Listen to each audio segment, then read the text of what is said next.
All right, guys, welcome back again to our third episode. Okay, so I'm on a roll. Yes, in this episode, we will be looking at the sound le, la le, la le lo, la la, la le. Yes, this one. So I've asked ChatGPT here to explore the word la, as it seems to be a cognate across language families. We find le, Albanian le, let, leave, allow, Arabic la, le, no or not, negation, absence. The Proto-Indo-European leip, leave. We have also the English let, the Norwegian and Scandinavian and Germanic la, leg, anleg, leg, la. And then we have the Chinese le, which means completion or done. Okay, so we have now the drift. It begins as a no or absence, and then it continues as a let or leave, as a release, and then it continues to complete and done. Okay, can we gather the la, le, lo as semantics across languages to see if they are related? Yes, so it will do that now. So it is going through the Indo-European roots. We find leip, Proto-Indo-European leip, to leave, Greek leipēn, to leave or lack, Latin linquere, relinquere, leave behind, abandon, Albanian le, leave, allow, English, loan words like relinquish, eclipse, sure, but they have leave. We have leave, English has leave and let, leave. Yes. And then the semantics are absence, departure, allowing, and letting go. They're all pretty much the same. Within the same semantic shell. The Romans are not. Now because they become a definitive article, masculine singular, and then la is the feminine one. This means now the, right? That. Okay. Yes. Yes. And then we have now, but we see now that these do not correspond. Okay. This does not correspond, but they will as well. Well, no, not really, not ille, but le, la, lo. We know we also have the word to leave, but also to give, kind of to give that up. Well, yes, but still, it is not connecting to the Romance ones. Fine. But let's go on. In the Semitic ones, it does. It connects now as in no, not, so negation, absence, denial. Interesting overlap with the Proto-Indo-European absence. Yes. But then we also find it in the Sino-Tibetan ones as an aspect particle, meaning completed, finished. So when we see a le in Chinese, it means now we have finished this. So completion, finality. Chinese interjection, final particle in Mandarin, often softened, modal, emotional nuance, emphasis, semantics, final, emphatic, discourse marker. Yes. And then we have the Turkic lale, comitative suffix with an and. This means just with an and. So this is not it. So this is not connected. But these three now are. So Indo-European, all the way here, and then these ones. Yes. We see that in the Sanskrit ones, it means to cling, to dissolve. Dissolve is to leave behind. But in many Indo-Aryan languages, la means bring. Lana, to bring. So this now means the opposite of leaving. This means to bring. To bring. But remember that we have also to bring is to let something lay here. Let it here. Let it here means literally to bring it here, right? So now this becomes a bit nuanced here, because how we use it, or in the context, or the function that it now has, is making it seem as though they're not related, but they are. It's just that they're used differently, because leaving to le, the word le in Albanians, le means to bird, to bird, to bring, to bird, le.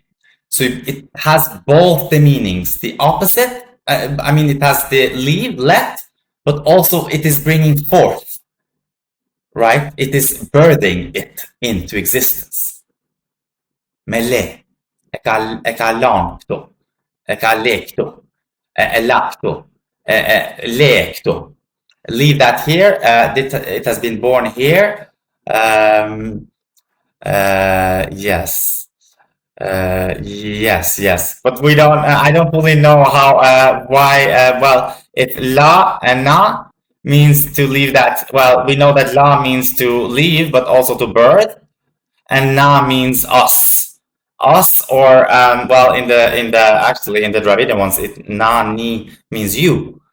So that bring you, bring it, bring something, right? But it is the opposite of leave. But it didn't include the Albanian birth, le. And then we have the Polynesian la, which is probably the sun from the Egyptian ra. Yes, ra, we know that.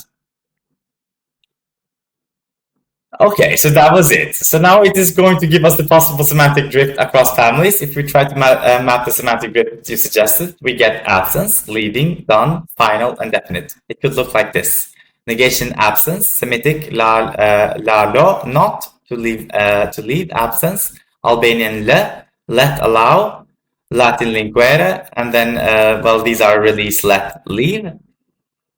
And then we have the Chinese, completion, finality. But then these ones are not it. These are not it. Yes, these are not it.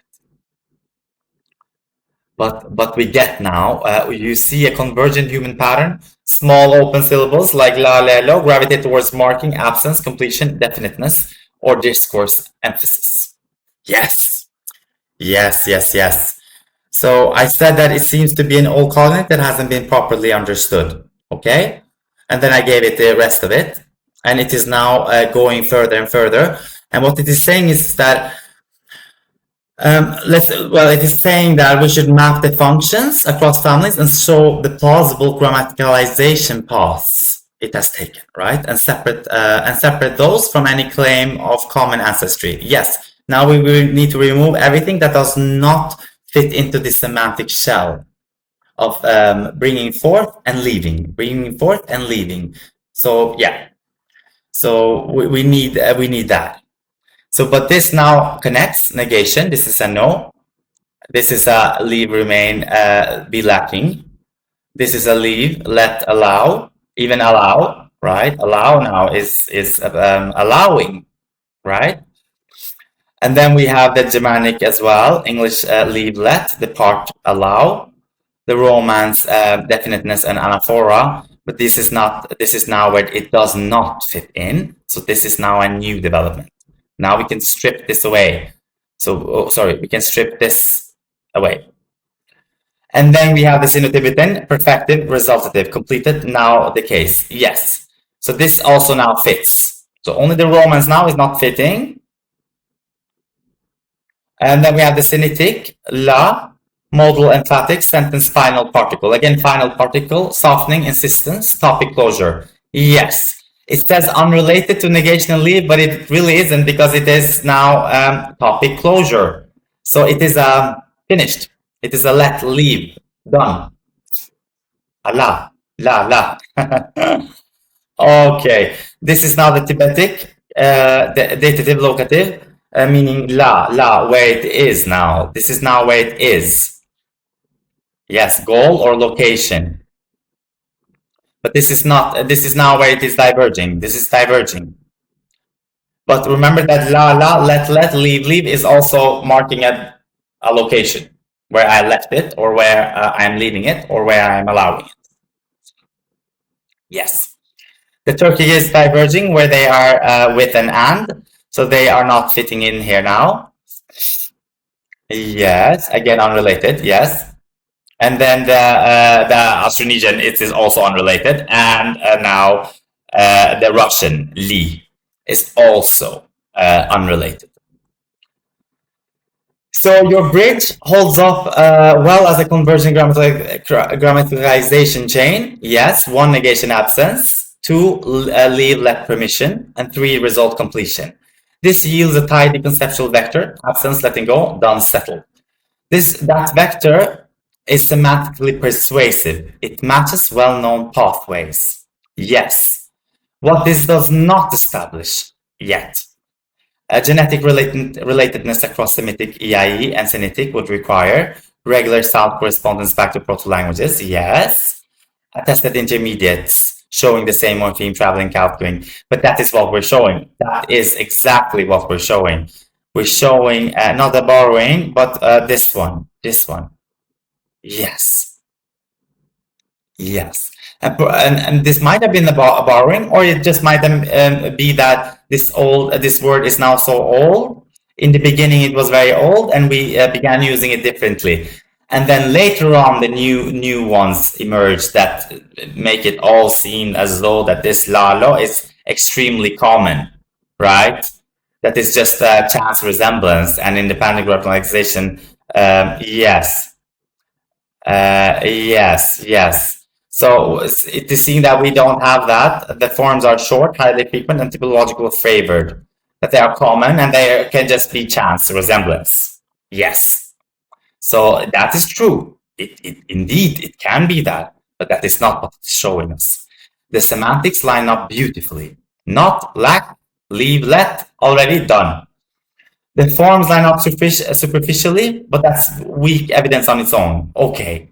The safest claim is la lelo repeatedly became light morphemes for negation, permission, and completion, definiteness, discourse, because, i.e., they're short, sonorous. Human grammars commonly recruit lack left, resultative, perfective, probative, naturally read as let it not be, or let it not do. Yes. Now, if you want to push the hypothesis rigorously, we have to do much more tests, obviously. Yes. And it did. But it is now just showing us where it is matching and where it isn't. And it is pretty much giving us the same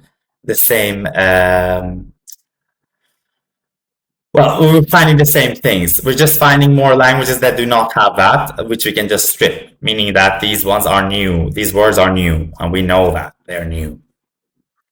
Yes, but it makes sense that the Indo-European, the Semitic, and the Sino-Tibetan languages connect because they are the oldest. They're the biggest groups, and they were the first one to develop. And plus, remember that people who travel the furthest away are also those who carried those old words, right? They carried those old words and they spread first, which is why we find this new convergence. But remember that civilizations would build with time and they would expand and move further and further east and further west. But that it wasn't, right? They didn't go fully to the east and west to conquer all of Earth first. They went gradually. And then small groups began settling all over. Yes, and it is doing a test now. It is doing a full test, and it is showing us now that the most common coded category, permanent leave, 5 languages, 21%. Negation in 4 languages, 17%. Definitive article, 3 languages, 13%. And then disc and modal. Sure, this is now 2 languages, 8.7%. Yes. So what does this tell us? Sorry. In this small, deliberately cross-family sample, la lelo shaped morphemes are often recruited for meanings in the cluster we hypothesized. Negation, leaving, permission, completion, discourse. Though they are by no means exclusive to that cluster. And indeed, so it isn't. I agree with that. They're not exclusive. But these ones who match, they are. They are. Yes, they come from the same place. The dominant single semantic mapping in the sample was permission, leave. Yes. But negation Semitic is also well represented. One Semitic mapping is perfective resolved. Yes. Critically, these are functionally convergent patterns. Yes. Same short CV syllable repeatedly grammaticalizes into high-frequency particles, but form similarity alone is weak evidence for genetic cognition. Yes, short CV particles are typologically likely to arise independently, it says. And they are, indeed. But not the old languages, not the first ones, right? The new ones, yes, yes. The new ones, and once we really began settling all of Earth and then becoming so isolated, then of course, then new words began arising independently, but not prior to that. Okay. It tells us what it did and then what it did not do. Here are the sources. Yes, it has used some sources. These are the next step. But that was it for now. I was just wanted to share this little gem as well and show you that indeed our words were once the same, but they have changed, they have drifted and been further than developed. And new groups have popped up, new nationalities, new cultures, new storylines, new families. Yes, and they began using these words differently. And some words are just new, so they're not related at all. So that is how this goes.